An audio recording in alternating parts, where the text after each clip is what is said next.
Hello and welcome to Sportsfrenzee. This is the show where we bring you close to some of your favorite athletes as they share with us the experiences and challenges they encountered on the way to the top. Plus, we'll put their brains to the test to see how much they know about their own game and other sports in our Fast and Curious segment.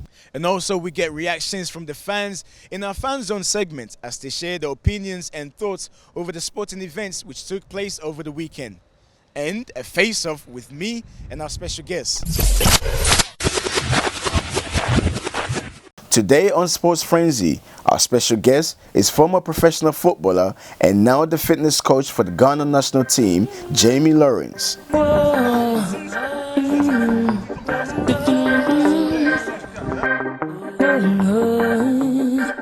love to see my people living in love. I hate to see them fight. Jamie played for 8 different clubs in all 4 English divisions and earned 42 caps for Jamaica. Jamie's journey to the Premier League was more than a Hollywood blockbuster. On today's show, Jamie shares his remarkable story from a life of crime to the big time, playing in the Premier League. Describe to us, who was Jamie? What was he like as a teenager? As a teenager, I had that will to win. As a youngster, I was into every single sport: football, cricket, athletics, boxing. Except the only sport I weren't into was swimming. As you know, we don't do that very good. First time I went swimming with my sister, I nearly died. She had to save me. But I was a proper competitor from a young age, and I got that from my mum and dad. It's funny you say you were a competitor at a young age, because reading your book, you said from when you were born already, you had your fist as a boxer. Yeah, my mum said that as soon as I come out, I had the boxing stance straight away. So she thought I'm definitely going to be a fighter. Growing up in Battersea in South London, many young kids face a lot of challenges which could get them killed or end up in jail. And Jamie was no exception. At the age of 17, Jamie was arrested for robbery and sent to jail. 3 months after his release, Jamie found himself back inside prison, but this time with a 4-year sentence on his head. My mum and dad brought me up really well with good values. I knew right from wrong. But they ended up going to Jamaica when I was 17, and I was left in England, me and my sister. My sister wasn't earning good money. I was trying to earn money. I was earning £50 a week, but that £50 was finished on a Friday. So the only thing I knew to do was to do badness, which the area we come from, that's the only thing we knew. I'm not going to say that I had a bad crowd around me, because I was probably the bad crowd myself. What was prison life like back then? Prison life could be what you made it, really. If you're stupid, it could be hard. You could be in solitary all the time. You could be shit from prison to prison. I used both of my sentences to make good for myself. Like the first sentence, I got distinction in maths, and I'd done a mechanics course and all that. And then on my second sentence, I'd done another distinction in maths and that. And I was doing certain other courses, but then I started working in the gym, and I was a model prisoner, and I'd learned certain values in life what took me through to today. Now, many people, when they go to prison, it's like it's the worst thing that can happen to them. But for you, your football skills really came out, and you were known for your football talent. I was playing for the prison side, and people were saying to me, "Oh, you're quality," and that. Then we played against a team called Cow Sports on Boxing Day, which really, that saved my life. I'm going to say that now, that really saved my life. I've scored 2 goals against them, and they went to the governor, asked him if I can get released to pay for them every week. There was a semi-professional side. I had only done 11 months out of a 4-year sentence at the time. So after I went on home leave 5 months later, I come back and they allowed me to go out and play for this semi-pro side. And I started doing really well, and the manager of the team started getting scouts in to watch me and all that. They started watching me, and for someone to give you that confidence, it made me realise that I could make it as a professional footballer.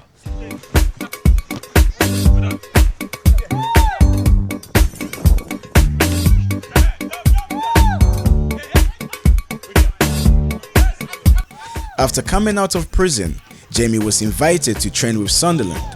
He was handed a lifeline and he grabbed it with both hands. Terry Butcher, the manager of Sunderland at the time, signed Jamie and gave him his first taste of Premier League football in a televised match against Middlesbrough, where Jamie came on as a substitute. It must be crazy for you because 1 minute you're here doing something, next minute you're playing in the Premier League. I still pinch myself now because really, like, I was a prison number. When you're in prison, I was PN92991. That's my number, Lawrence. Right? They don't call you Jamie or Jamie. Call you PN2991 Lawrence Visit. All right? I was just like, now I still can't believe that my life turned out like this. Unfortunately, Terry Butcher got sacked after me being there for about 3-4 months. Okay. Probably I got him the sack.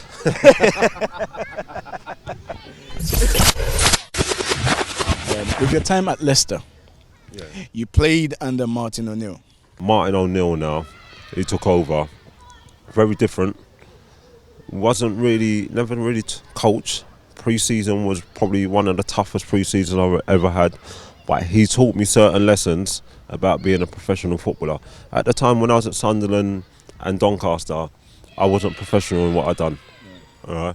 I probably abused my job a little bit, but he gave me the biggest dressing down of my career, but I couldn't argue back because he was right. Yeah. But with him, he never held grudges.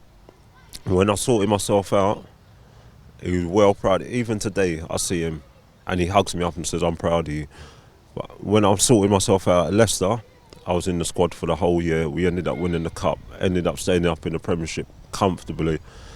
And he taught me a proper lesson, and he's probably the best manager I've played under, followed by Paul Jewell. Now, with your time at Leicester, what are some of the fun moments? Because I know you must have some crazy stories. Some of them can't get told on camera. All right, well, with football-wise, yeah, what are some of the craziest or moments that will forever stay with you? There's little things like when Martin ONeill first took over, we went to Oldham away, and like we're in the bar at the restaurant, and he's come down and he's gone, "Who wants a drink?" And all the boys are looking around thinking, "What do you mean, who wants a drink? It's the day before a game. No one drinks the day before a game." But me with my far self, yeah, I say, yeah, I'll have a Guinness, please, gaffer. So six Guinness later, he's gone to the rest of the boys. "Yeah, you lot could go to bed now, boys." And he said to me, "No, you stay with me. I want to know about your life." Right? This is why players play for him, because he gets to know the individual. You know, and that's what I try and do as a coach now myself. I try and get to know the individual and what makes them tick. Now it's time for our Fast and Curious segment. This is where we test Jamie's knowledge. It's very simple.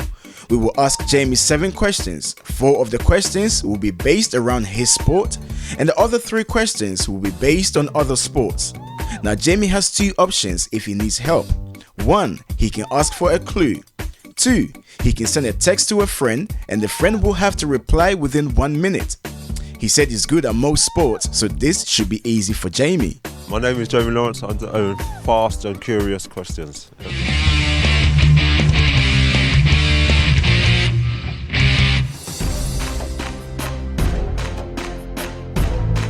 Ian Rush, Michael Owen, Robbie Fowler.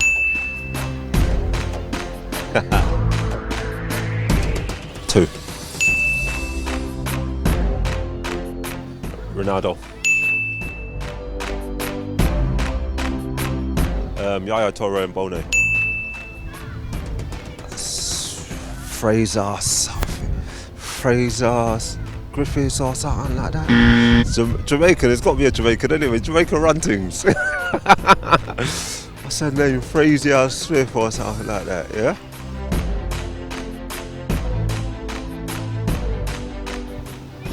You say now. Or Carl Lewis.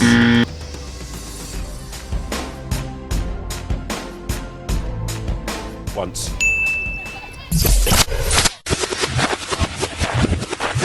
It's time for our face-off. Our face-off today is a shooting drill. We will both have 3 attempts to score with a volley. Has Jamie got the techniques for this? Let's find out.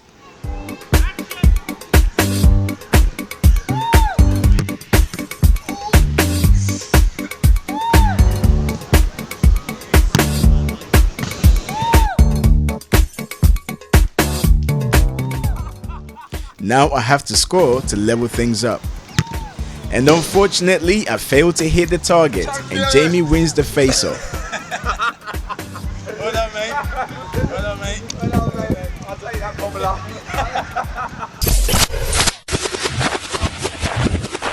With all the teams that you played for, it seems like Bradford is the one that you felt at home. I don't know. I was there 6 years, but from the first minute I went to Bradford, I knew it's the place I wanted to be. Like the fans, the change room, what we had was second to none. Talk about crazy. That change room was probably the craziest I've been in. But we was all together. Even the staff, I knew every single one of the staff's names. All right, I never had a bad day at Bradford. Even like when we got relegated and all that, I still enjoyed my time there, and I still go back there now. Like it feels like home. You know, we achieved a lot. We're the first team to get them in the Premiership and to stay up at last game of the season. And I was part of it. Like Leicester, I wasn't playing all the time, but Bradford, I made my name in the game. Haller, spilt by the goalkeeper, and Jamie Lawrence has bounced. 2 minutes played in the second period. Goalkeeper should have held it. There was no way that West Ham's defenders wouldn't have seen Jamie Lawrence. 7 years. Here's Lawrence. That's nice. And it's still Jamie Lawrence. Oh, and he's done it again! He hadn't scored all season long, and now he's got 2 in 4 minutes. This is one remarkable team, Bradford City, 4-2 up.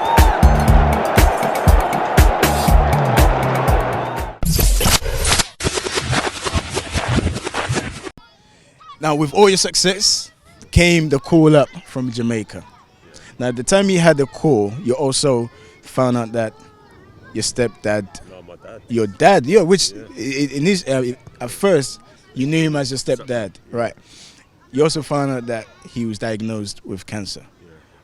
Good news on one side, bad news on the other side. How did you deal with that? To be fair, we was playing Liverpool last game of the season, and I'd just been called up for Jamaica, and we needed to beat Liverpool to stay up in the Premiership, but and they needed to beat us to go into the Champions League. So I found out on a Wednesday we was playing Sunday, and I went in the next day and I spoke to Paul Jewell, and I gone, Gaffer, my dad's dying. I'd been out 5 weeks as well, injured. So Gaffer, I found out my dad's got cancer, and he's gone, listen, I've been through the same thing with my dad dying, do it for your dad. And I said, all right, cool. And then Sunday come, Liverpool, probably played one of the top 3 games I've played for Bradford City. We actually beat Liverpool 1-0 that day, stayed up, and still now it brings I get choked up when I went in the change room. All the boys are celebrating because I had never told none of them, and Paul George come up to me and whispered in my ear and said, "That's for your dad." I was like, I took a deep breath and that, and I had to man up and that, get champagne out, and then I brought my dad to England. By this time I'd been called up, but they withdrew my invitation because of my criminal past. I was like, are you lot winding me up? All right.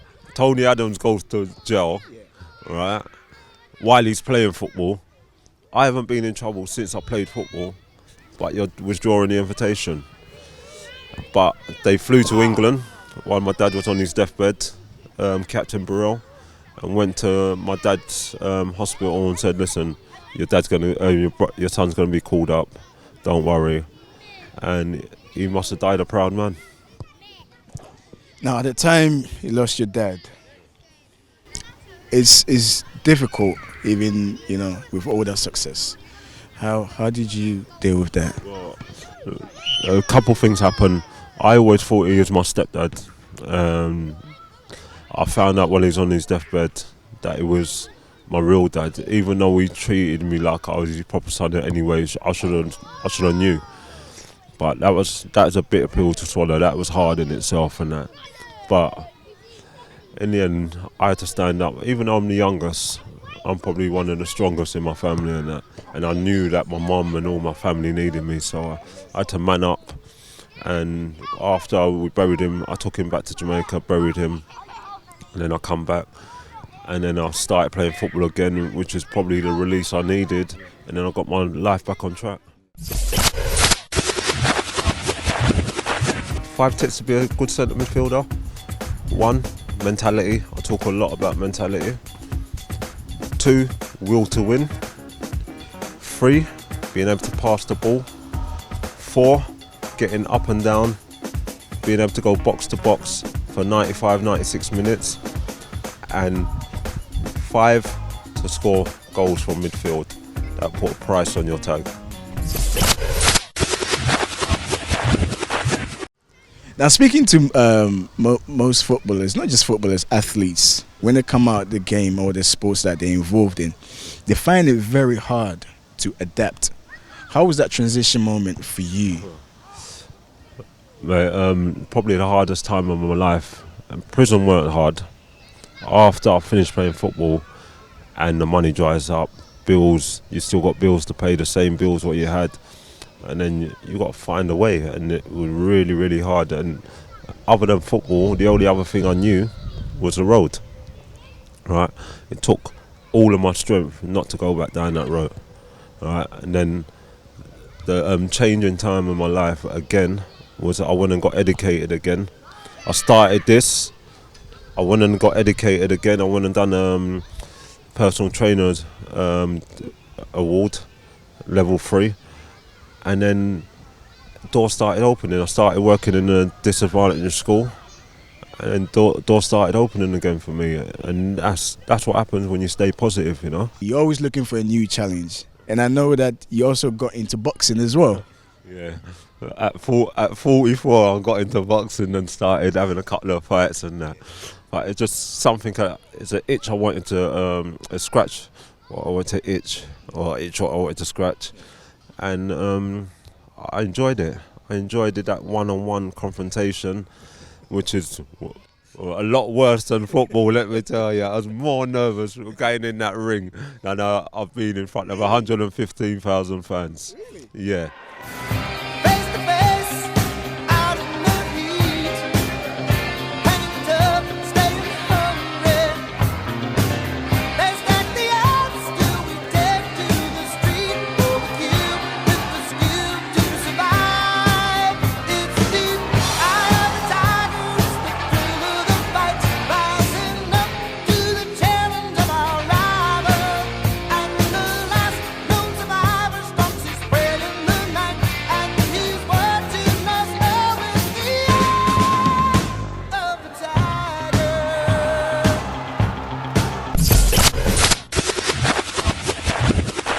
I guess you'd be the best person to answer this question.